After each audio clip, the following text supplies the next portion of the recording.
Corey Sandhagen just recently came off a great win against Davison Figueiredo in UFC Fight Night, Iowa. In that matchup, he showed some great jiu-jitsu, and I thought, hey, let's dive into some of his other bouts to see if he uses this great jiu-jitsu, and he does. So here's a little video breaking it down. Here against TJ Dillashaw, he throws that patented flying knee. I mean, just check this thing out. This is a jiu-jitsu channel, so I don't know how he set this up, but beautiful. TJ just eats it like a friggin' Chad somehow.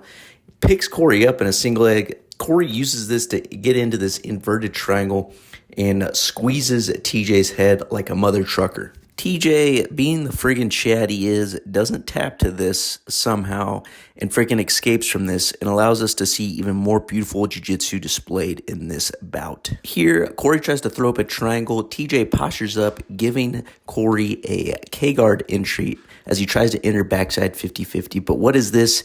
TJ does a classic wrestling technique, the oil check, okay, and prevents Corey from getting all the way back around to enter in that backside 50-50 position, okay. Oil checks, very Chadley move. Corey does a good job of keeping the foot and has this kind of weird X position on the shin of TJ, and then transitions into this De La Riva hook with kind of a X across the bottom of the shin. He looks to go to a back take to like a calf slicer position like Mikey Musumeci hits, but TJ does a good job circling back up.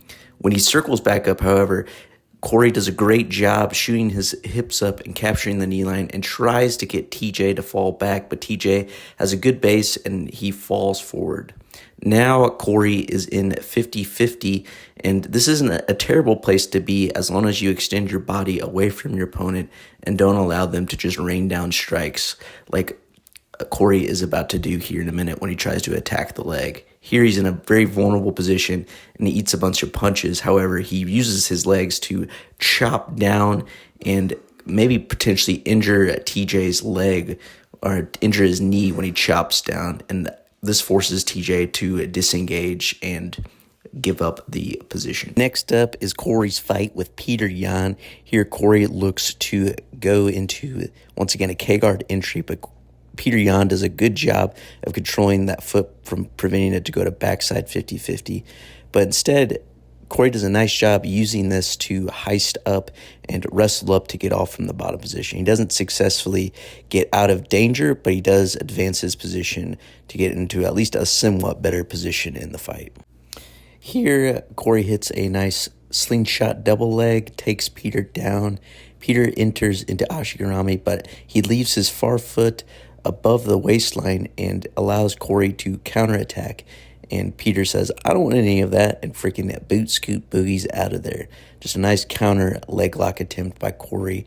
Now from his fight with Davison Figueiredo, lots of leg lock exchanges in this fight.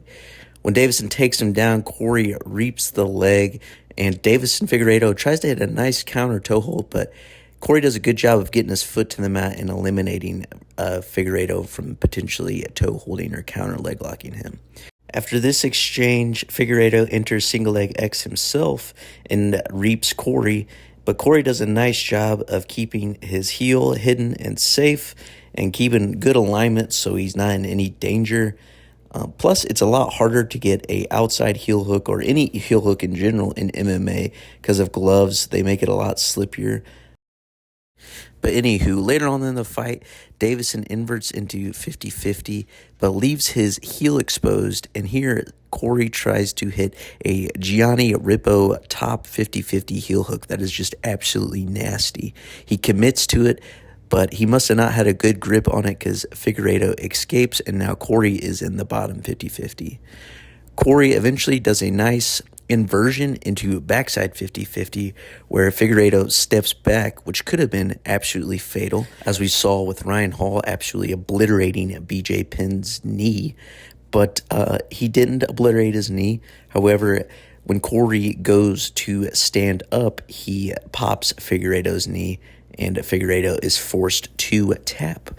It should be no surprise that Corey is very familiar with 50-50 and leg locks because he is trained by none other than Ryan Hall, who owns an academy of jiu-jitsu called 50-50. So he's learning from a pretty Chadley guy who knows a thing or two about leg locks. So I guess, it makes sense that he's pretty good at him. Can we also admire the look Corey is giving the ref as he's finishing Figueiredo? Pretty funny. Dude, come on, do your job, stop the fight. Come on, man. This last clip is just not really about technique, but just admiring his grit and tenacity and Chadliness. I mean, this guy horsecocks him to the mat, and he gets in this evil triangle armbar situation. I mean, his arm's definitely not intact after this, but he's not tapping. He is not tapping at all and continues to fight, which is friggin' crazy.